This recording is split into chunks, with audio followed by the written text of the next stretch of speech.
নববর্ষে হতদরিদ্র অসহায় মানুষের মধ্যে ধুতি, শাড়ি ও মিষ্টি। পয়লা বৈশাখে মানবিক সুখের ভাবনা থেকে সেবামূলক কিছু কর্মসূচি গ্রহণ করল শিলিগুড়ির পূর্ণিমা বসু মেমোরিয়াল ট্রাস্ট। ফুল, ধুতি, শাড়ি ও মিষ্টি বিলি করা হলো অসহায় দরিদ্র মানুষের মধ্যে।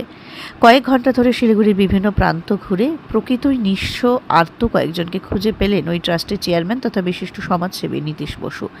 যেসব মানুষ হতদরিদ্র, যারা অন্যের ওপর সম্পূর্ণভাবে নির্ভরশীল, নববর্ষের শুভ দিনে তাদের যৎসামান্য সেবার সুযোগ পেয়ে নিজেদেরকে ঈশ্বরের কৃপাধন্য বলে মনে করছি বলে তার প্রতিক্রিয়া জানিয়েছেন নীতিশবাবু।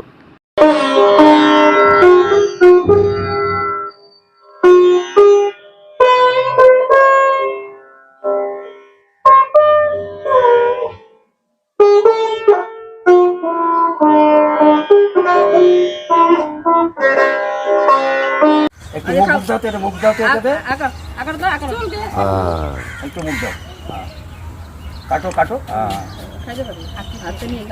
আমি খাবো এখন।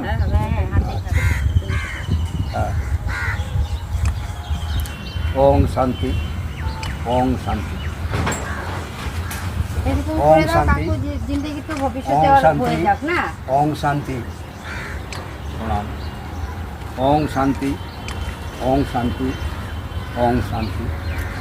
ভগবান তোমার মঙ্গল করুক। কি সুন্দর কথা বলি, বাংলা নববর্ষের শুভ দিনে ওর জন্য মঙ্গল কামনা করছি ভগবানের কাছে, ঈশ্বরের কাছে। ওই দিনে সব কথা বলতেও পারে, বাহ, কিন্তু মানে কথা কষ্ট, কিন্তু আর কি ওই যে